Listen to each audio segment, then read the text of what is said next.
Good evening. हमने post एक्जिलिक यानी असीरी के बाद के तीन नबियों का, तीन अंबियाए असगर का, माइनर प्रॉफिट्स का मुतालिया ख़त्म किया था और हमने सोचा कि हम इसके दोनों डायरेक्शंस में चलते हैं, तो कल हम मती की तरफ निकल गए। आज हम थोड़ा सा रिवर्स गियर लगाकर हम प्री एक्जिलिक जूडियन मॉडर्न माइनर प्रॉफिट्स की तरफ चलते हैं, यानी असीरी से पहले के वो अंबियाए असगर जो कि यहूदा में आए, और ये 6 हैं। 3 हम पढ़ चुके हैं, 6 मिलाकर 9 हो जाएंगे और उसके अलावा 3 बचते हैं। उनमें से एक यूना नबी जो थे वो उन्होंने नैनवा में मुनादी की थी, और इसी तरह से आमूस और होसिया ने शुमाली सल्तनत में यानी इसराइल की सल्तनत में, इफ्राइम की सल्तनत में मुनादी की थी।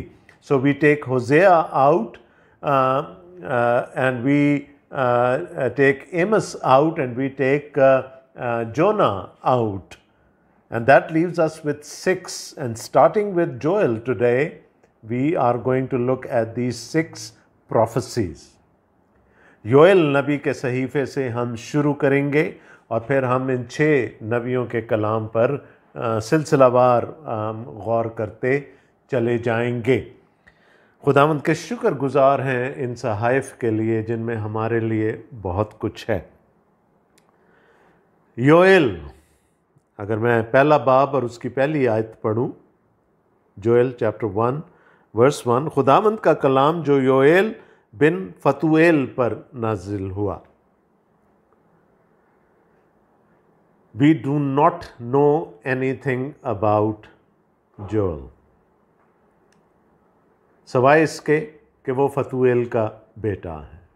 इसके अलावा हमें कलाम में कहीं पर योएल नबी का जिक्र सवाए इस सहीफ़े के सरनामे के कहीं नहीं मिलता। He is the least known of the profits. हाँ, उसके बाप का नाम यहाँ पर ज़रूर है, और नबियों में जब बाप का नाम साथ आता है या दादा का नाम साथ आता है तो इसका मतलब है कि वो उसका बाप भी नबी था। The important thing here to discern is that God spoke through this nobody, जिसके बारे में हम कुछ नहीं जानते। खुदा ने उसको इस्तेमाल किया अपना कलाम अपने लोगों तक पहुंचाने के लिए। And this should be a very great encouragement for people like me, है ना। वो जो कोई नहीं था, जिसके बारे में कोई कुछ नहीं जानता, खुदा उसको इस्तेमाल कर रहा है। तो खुदा हम जैसे बेनामों को भी अपना कलाम फैलाने के लिए इस्तेमाल कर सकता है, अपनी खिदमत के लिए इस्तेमाल कर सकता है, और ये मेरे लिए बड़ी इनकरेजमेंट की बात है।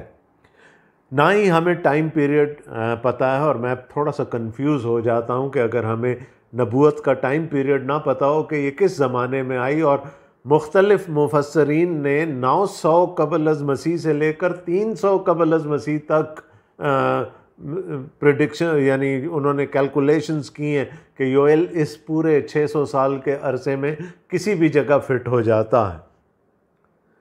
But we know that he is a prophet to Judea, Judah, है ना, यहूदिया के लिए, यरूशलेम के लिए नबी होकर ये आया था, और खुदा का कलाम इसने अपने लोगों को पहुंचाया। तो ना हमें वक्त का पता है, ना इस नबी के बारे में हम बहुत कुछ जानते हैं। जो कुछ है उसका कलाम है, और वो उस किसका कलाम है? पहली आयत में हमने पढ़ा खुदावंद का कलाम। योएल, इब्रानी में भी योएल ही कहते हैं। योएल के मतलब है यहोवा मेरा रब है, मेरा खुदा है। तो आए हम इसके पहले बाब को पढ़ते हैं। Let's go through the first chapter of Joel. खुदावंद का कलाम जो योएल बिन फतूएल पर नाजिल हुआ। आए बूढ़ो सुनो, आए ज़मीन के सब बाशिंदों कान लगाओ। क्या तुम्हारे या तुम्हारे बाप दादा के अयाम में कभी ऐसा हुआ तुम अपनी औलाद से इसका तज़किरा करो और तुम्हारी औलाद अपनी औलाद से और उनकी औलाद अपनी नस्ल से बयान करे कि जो कुछ टिड्डियों के एक गौल से बचा उसे दूसरा गौल निगल गया, और जो कुछ दूसरे से बचा उसे तीसरा गौल चट कर गया, और जो कुछ तीसरे से बचा उसे चौथा गौल खा गया। आए मतवालो, जागो और मातम करो। आए मैनोशी करने वालों, नई मै के लिए चिल्लाओ, क्योंकि वो तुम्हारे मुंह से छिन गई। क्योंकि मेरे मुल्क पर एक कौम चढ़ आई है जिसके लोग जोरावर और बेशुमार हैं, उनके दांत शेरबबर के से हैं और उनकी दाढ़ें शेरनी की सी हैं। उन्होंने मेरे पाकिस्तान को उजाड़ डाला और मेरे इंजीर के दरख्तों को तोड़ डाला है। उन्होंने उनको बिल्कुल छील छाल कर फेंक दिया, उनकी डालियां सफ़ेद निकल आईं। तुम मातम करो जिस तरह दुल्हन अपनी जवानी के शौहर के लिए टाट ओढ़कर मातम करती है। नज़र की कुर्बानी और तपावन खुदावंद के घर से मौकूफ़ हो गए। खुदावंद के खिदमत गुजार काहिन मातम करते हैं। खेत उजड़ गए, ज़मीन मातम करती है क्योंकि गल्ला ख़राब हो गया। नई मै ख़त्म हो गई और रोगन ज़ाया हो गया। आए किसानों, खिजालत उठाओ। आए पाकिस्तान के बागबानों, नोहा करो, क्योंकि गेहूं और जौ और मैदान के तैयार खेत बर्बाद हो गए। ताक खुश्क हो गई, इंजीर का दरख्त मुरझा गया। अनार और खजूर और सेब के दरख्त, हाँ, मैदान के तमाम दरख्त मुरझा गए और बनी आदम से खुशी जाती रही। आए काहिनों, कमरें कस कर मातम करो। आए मज़बा पर ख़िदमत करने वालों, वाविला करो। आए मेरे खुदा के ख़ादमों, आओ रात भर टाट ओढ़ो, क्योंकि नज़र की कुर्बानी और तपावन तुम्हारे खुदा के घर से मौकूफ़ हो गए। रोज़ा के लिए एक दिन मुक़द्दस करो, मुक़द्दस महफ़िल फ़राहम करो। बुज़ुर्गों और मुल्क के बाशिंदों को खुदावंद अपने खुदा के घर में जमा करके उससे फरियाद करो। उस रोज़ पर अफसोस, क्योंकि खुदावंद का रोज़ नज़दीक है। वो कादिर मुतलक की तरफ से बड़ी हलाकत की मानंद आएगा। क्या हमारी आँखों के सामने रोज़ी मौकूफ़ नहीं हुई और हमारे खुदा के घर से खुशी और शादमानी जाती नहीं रही? बीज ढेलों के नीचे सड़ गया, गल्ला खाने खाली पड़े हैं, खत्ते तोड़ डाले गए क्योंकि खेती सूख गई। जानवर कैसे कराहते हैं, गाय बैल के गले परेशान हैं क्योंकि उनके लिए चरागाह नहीं है। हाँ, भेड़ों के गले भी नेस्त हो गए हैं। आए खुदावंद, मैं तेरे हजूर फरियाद करता हूँ, क्योंकि आग ने बियाबान की चरागाहों को जला दिया और शोला ने मैदान के सब दरख्तों को भस्म कर दिया है। जंगली जानवर भी तेरी तरफ तकते हैं, क्योंकि पानी की नदियाँ सूख गईं और आग बियाबान की चरागाहों को खा गई। आमीन। अटर डिस्ट्रक्शन, जो तस्वीर कशी, and this is all poetic, ये पोइट्री है, तबाही है, डेसोलेशन की तस्वीर योएल हमारे सामने पेश कर रहा है। और क्यों है ये तबाही? क्यों है? क्योंकि खुदा के लोगों ने स्पिरिचुअल वर्शिप छोड़ दी है। योएल की किताब में एक फ्रेज़ है जो बार बार रिपीट होता है, खुदावंद का दिन, the day of the Lord. और जहाँ पर भी ये लफ्ज़ आता है, ये फ्रेज़ आती है, इसका मतलब क्या है? Judgement of God, the wrath of God, खुदा का कहर जो कौमों पर टूटने वाला है। तो खुदा जजमेंट की बात कर रहा है, खुदा यहाँ पर अपने कहर की बात कर रहा है, खुदा लोगों की अदालत करने की और उनको सज़ा देने की बात कर रहा है। मैंने शायद किसी वक्त पहले भी आपसे ये कहा था कि खुदा की अदालत दो तरह की है। एक तो वो है जो आखिरी दिन होगी, जब खुदावंद यीशु मसीह की दूसरी आमद होगी और वो मुनसिफ की कुर्सी पर बादशाह की तख्त पर बैठेगा, अपने बादशाही तख्त पर, और वो कौमों का इंसाफ करेगा। एक तो वो जजमेंट है, लेकिन एक जजमेंट वो है जो खुदा इस दुनिया में करता है। और यहाँ पर शायद योएल उस जजमेंट का जिक्र कर रहा है जो खुदा अपने लोगों की करने जा रहा है। और क्यों करने जा रहा है? इसलिए कि वो उसकी सुन नहीं रहे। तो समहाउ और दी अदर, और इस पर हम आएंगे कि क्यों मैं ये आपसे कह रहा हूँ कि उनकी जो वर्शिप थी वो स्पिरिचुअल नहीं रही थी, उनकी वर्शिप प्योर नहीं रही थी, वो इबादत पूरी तरह से नहीं कर रहे थे खुदा की। तो खुदा ने क्या कहा? मैं फिर आऊँगा, मैं तुम्हारी अदालत करूँगा और मैं इस मुल्क को बियाबान में तब्दील कर दूँगा। तो अगर हमारा कंट्री व्यू देखें आज का, तो वो ये है कि अगर खुदा के लोग रूह और सच्चाई से, अगरचे कि मैं ये इंपोर्ट कर रहा हूँ ये टर्म, अगर खुदा के लोग रूहानी तौर पर खुदा की परस्तिश नहीं करेंगे, इबादत नहीं करेंगे, तो वो खुदा की अदालत का सामना करेंगे। ये हमारा कंट्री व्यू है और हम इसी पर चलेंगे। तो खुदा कुछ करने जा रहा है, बनी यहूदा में, बनी इसराइल में कुछ करने जा रहा है। इट्स अ लेंथी डिस्कोर्स, लेकिन हम बड़ी बड़ी चीज़ों को देखते हुए चलेंगे। वो क्या कहता है खुदा का कलाम जो योएल बिन फतूएल के वसीला से पहुंचा, नाजिल हुआ, आए बूढ़ो सुनो, आए ज़मीन के बाशिंदों कान लगाओ। तो this message is not only restricted to Israel और Judah, it is for the whole of humanity. अब देखें, जो रेपिटेशन होती है वो बड़ी ज़रूरी होती है उसको पकड़ना। और यहाँ पर एक बात वो कह रहे सुनो, और फिर अगली ही हिस्से में वो कहता है कान लगाओ।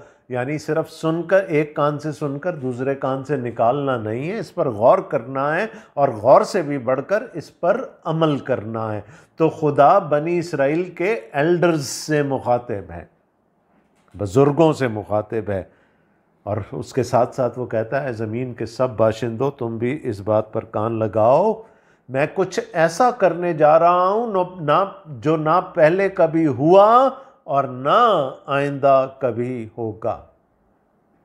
आपको पता है ना, नूह के ज़माने में खुदा ने एक पानी का तूफ़ान भेजा और फिर खुदा ने कसम खाई कि ऐसा मैं दोबारा नहीं करूँगा।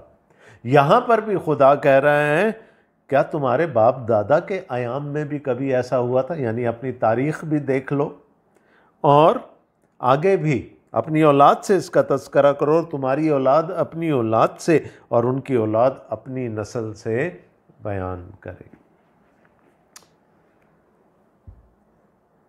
तो वो कह रहे ना पहले कभी हुआ ऐसा और ना आइंदा कभी ऐसा होगा।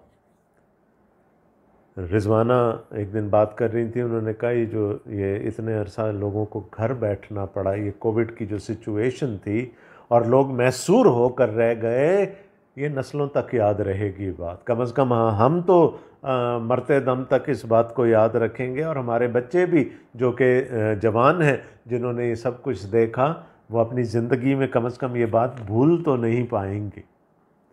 तो खुदा उस वक़्त भी कह रहा है कि मैं कुछ करने जा रहा हूँ जो ना पहले कभी हुआ और ना आइंदा होगा।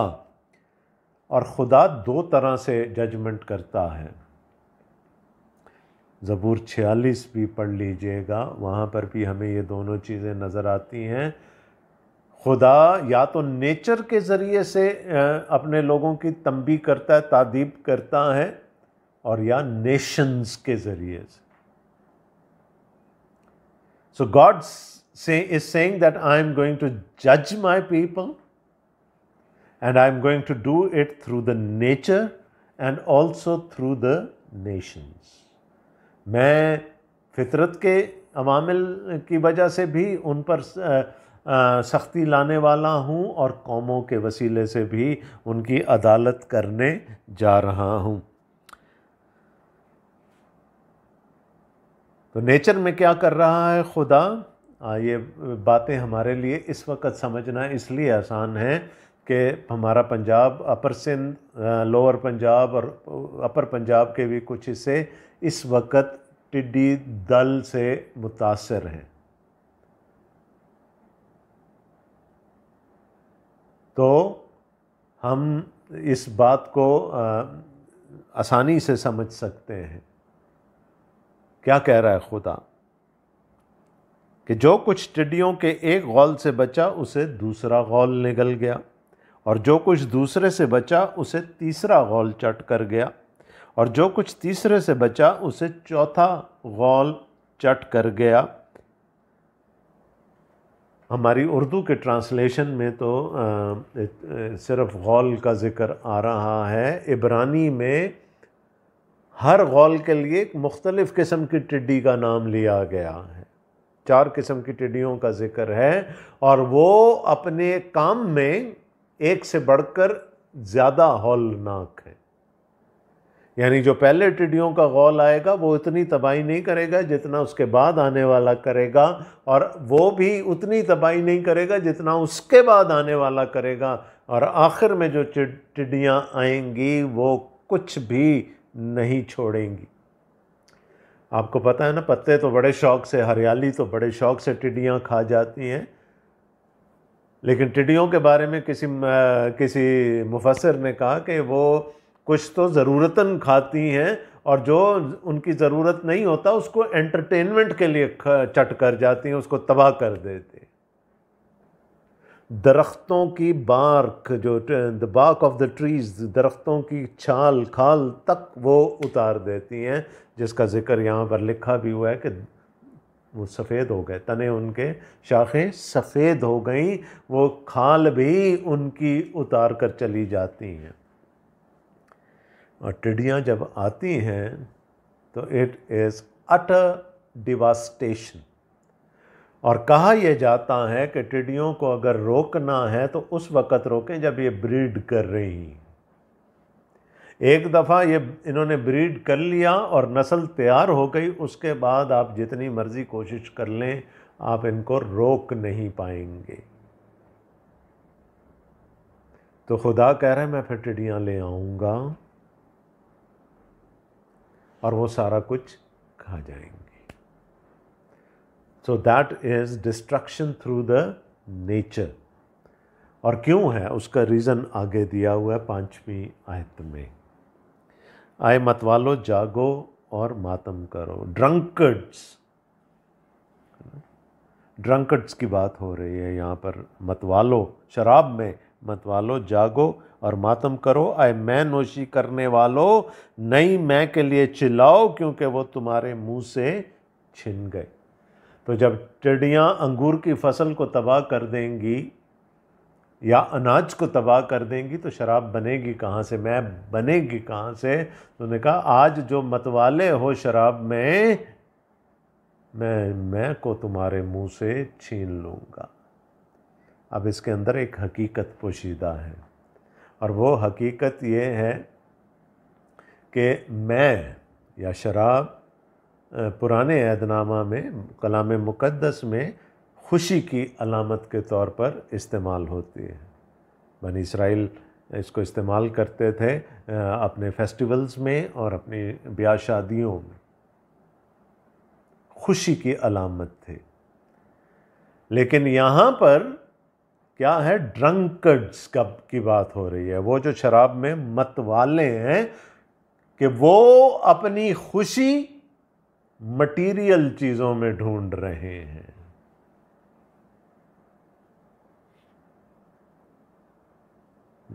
इफ्सियों के ख़त में पौलुस कहता है ना, शराब में मतवाले ना बनो बल्कि रूह से मामूर होते चले। So he is giving us a better alternative, a healthy alternative. Our joy, our happiness should come from the Lord.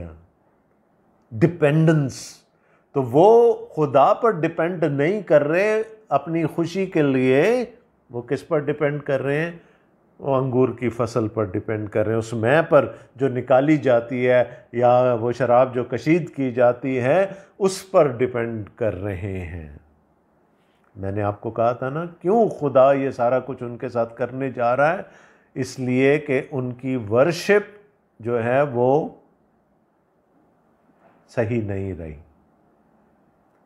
और एक बात बता दूं, वर्शिप के मानी सिर्फ ये नहीं है कि हम खुदावंद के हजूर गा बजा लें और दुआ कर लें और कलाम सुन लें। Worship means trusting in God. अगर हम गला फाड़ फाड़ कर भी चीखते हैं ना खुदावंद के हजूर, और हम खुदा पर भरोसा नहीं रखते, तो इसका मतलब है कि हम वर्शिप नहीं कर रहे। इन लोगों का भरोसा भी अब खुदा पर नहीं रहा था। दे वर लुकिंग, ये मटीरियल चीज़ों में अपनी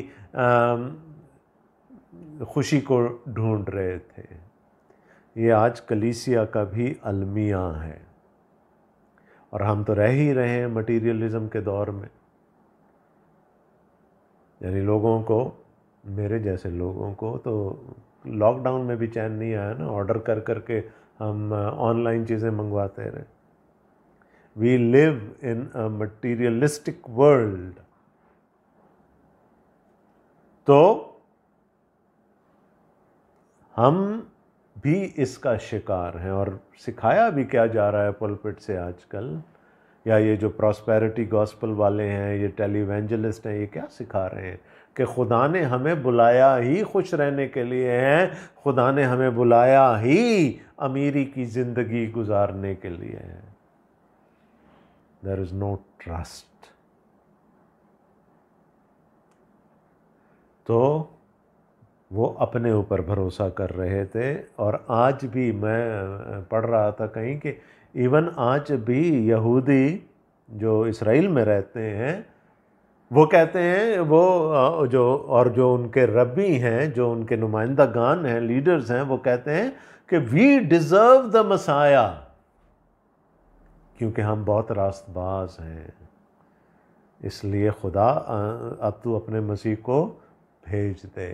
वो आज भी अपनी रास्तबाजी पर भरोसा कर रहे हैं, और उस ज़माने में भी शायद वो अपनी ही रास्तबाजी पर भरोसा कर रहे थे। खुदावंद यीशु मसीह ने क्या कहा था कि तुम खुदा की बादशाही में उस वक्त तक दाखिल नहीं हो सकते जब तक तुम्हारी रास्तबाजी फ़कीयों और फरीसियों की रास्तबाजी से ज़्यादा ना हो। फ़की फरीसी अपनी रास्तबाजी पर भरोसा करते थे। खुदावंद यीशु मसीह ने कहा तुमने अपनी पर नहीं, मेरी रास्तबाजी पर भरोसा करना है। यीशु मसीह तभी तंदुरुस्तों के लिए नहीं आया था, बीमारों के लिए आया था, जो ये मानते हैं कि हमें मसीह की ज़रूरत है। ये लोग जो थे वो अब अपनी नजात के लिए भी खुदा पर भरोसा नहीं रख रहे थे। तो ये this was the main problem. और खुदा कह रहा है देन आई विल जज यू। और दूसरा, पहली जजमेंट नेचर की तरफ से, अब नेशंस की तरफ से, क्योंकि मेरे मुल्क पर एक कौम चढ़ आई है जिसके लोग ज़ोर आवर और बेशुमार हैं। अब हमें टाइम पीरियड नहीं पता, मैं आपको नहीं बता सकता ये किस कौम का जिक्र हो रहा है, बट किसी भी वक्त बनी इसराइल पर हर कौम ने अपना हक समझा ना बनी इसराइल पर चढ़ाई कर देना, और खुदा ने भी उनको आने दिया। Why? Because he wanted to जज हिज ओन पीपल। क्योंकि मेरे मुल्क पर एक कौम चढ़ आई है जिसके लोग ज़ोरावर और बेशुमार हैं, उनके दांत शेर बबर के से हैं और उनकी दाढ़ें शेरनी की सी हैं। उन्होंने मेरे पाकिस्तान को उजाड़ डाला और मेरे इंजीर के दरख्तों को तोड़ डाला। उन्होंने उनको बिल्कुल छील छाल कर फेंक दिया, उनकी डालियां सफ़ेद निकल आईं। तो अगर टिड्डियाँ आई थी तो उन्होंने मुल्क की प्रोड्यूस को ख़त्म कर दिया। अब ये जो कौम आई है जो फेरोशियस है, लाइक अ लायन, फेरोशियस है, जालिम है, वो कह रहे मेरे क्या किया, मेरे इंजीर के दरख्तों को, तो उन्होंने मेरे पाकिस्तान को उजाड़ डाला और मेरे इंजीर के दरख्तों को तोड़ डाला है। ये दोनों बनी इसराइल की अलामतें हैं, इंजीर भी और ताक भी। तो खुदा क्या कह रहा है, ये जो कौम आई है इसने क्या करना है या क्या किया है, मेरी कौम को रोंद डाला है। उन्होंने उनको बिल्कुल छील छाल कर फेंक दिया, उनकी डालियां सफ़ेद निकल आई। तो खुदा कह रहा है जब मैं जजमेंट लाता हूँ तो फिर मैं किसी भी तरफ से ला सकता हूँ। It can either be through nature और it can be through nations and it is going to be utter devastation. तुम मातम करो, है ना, आपको और कुछ नहीं बाकी बचा तुम्हारे लिए करने को। तुम मातम करो जिस तरह दुल्हन अपनी जवानी के शौहर के लिए टाट ओढ़कर मातम करती है। पहले क्या था कि अपने ऊपर डिपेंड कर रहे हैं, अपनी रास्तबाजी पर भरोसा है। अब खुदा कह रहा है अब मातम करो और उस खातून की तरह मातम करो जिसकी अभी रुखसती नहीं हुई थी, जो अपने बाप के घर में बैठी हुई थी और उसका शौहर मार डाला गया, जो कंवारी बेवा है, वो कैसे मातम करती होगी। तो खुदा कहना क्या चाह रहा है, मैं भी तो बनी इसराइल, मैं भी तो तुम्हारा शौहर हूँ, मैं भी तो खामंद हूँ, मैंने भी अपना मुंह मोड़ लिया है। अब तुम्हारे पास कोई चारा नहीं है सिवाय इसके कि तुम मातम करो। अच्छा, पहले बुजुर्गों से बात हो रही थी, अब काहिनों पे बात आ गई। नज़र की कुर्बानी और तपावन खुदावंद के घर से मौकूफ़ हो गए। खुदावंद के खिदमत गुजार काहिन मातम करते हैं।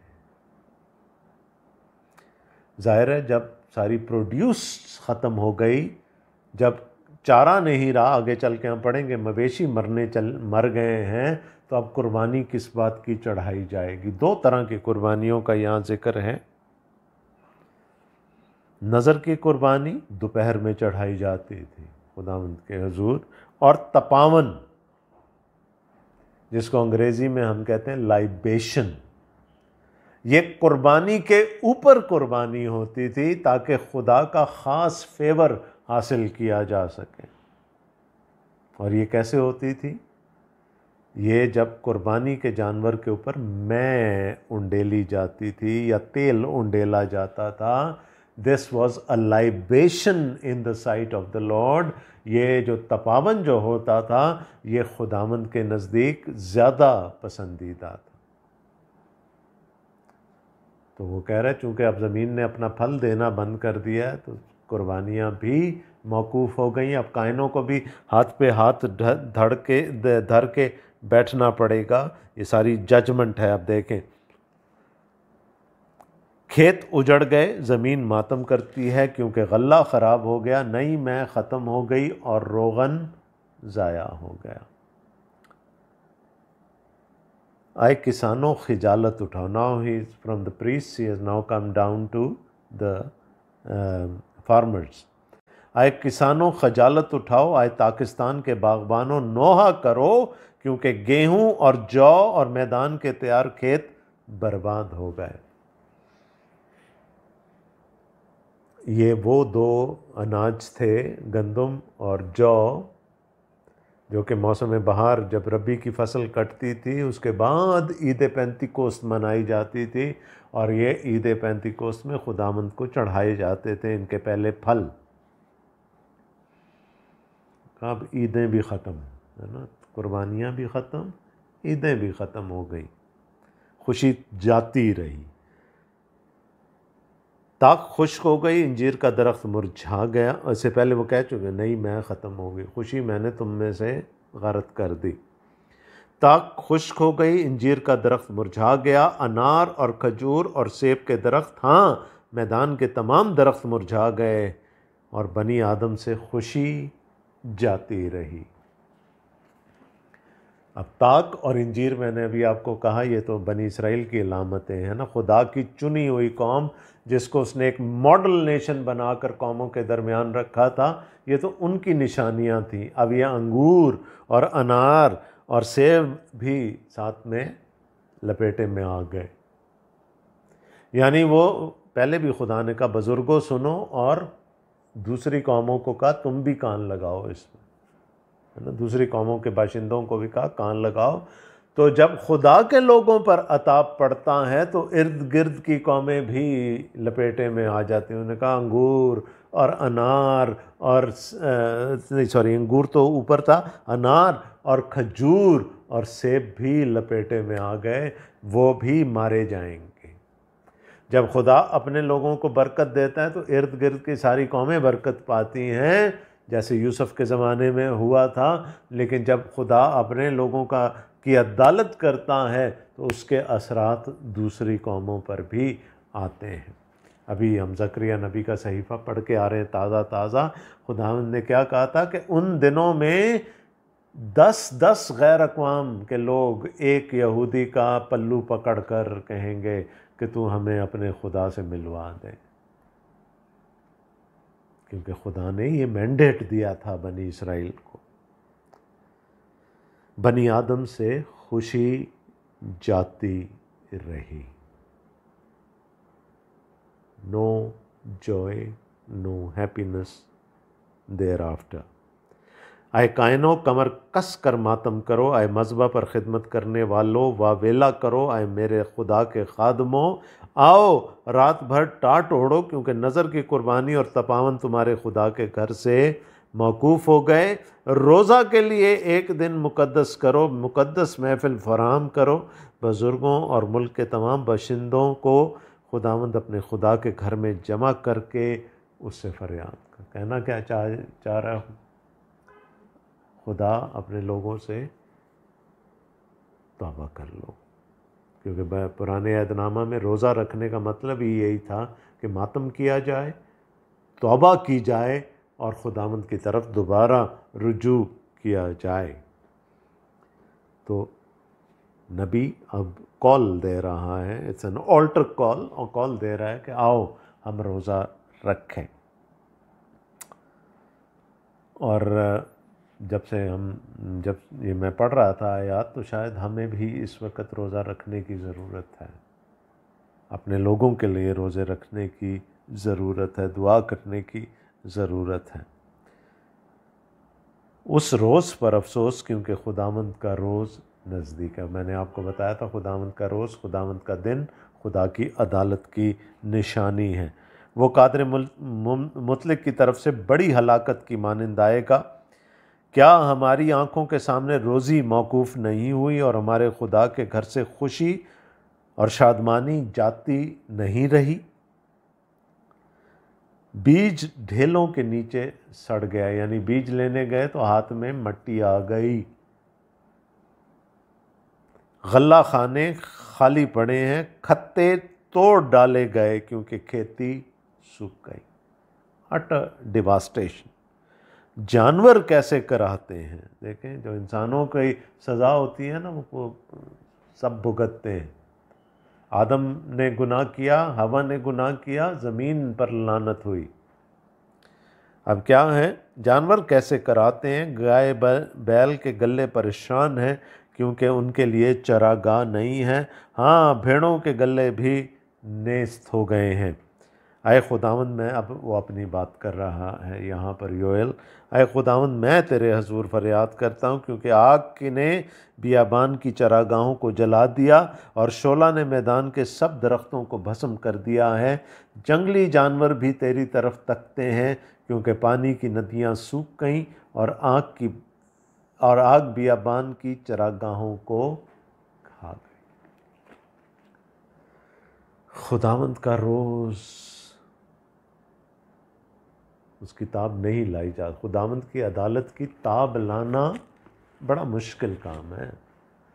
Who can stand before the judgment seat of God? And why is God judging them? वही बात जो मलाकी में हमने अभी देखी थी कि लोगों की वर्शिप होली नहीं रही, लोगों की जिंदगियां पाक नहीं रही, उनकी इबादत पाक नहीं रही। उन्होंने आज हमारी तरह, और ये मैं बड़े ज़िम्मेदारी के साथ ये कह रहा हूँ, उन्होंने भी शायद आज हमारी तरह सिर्फ गाने बजाने को इबादत समझ लिया था।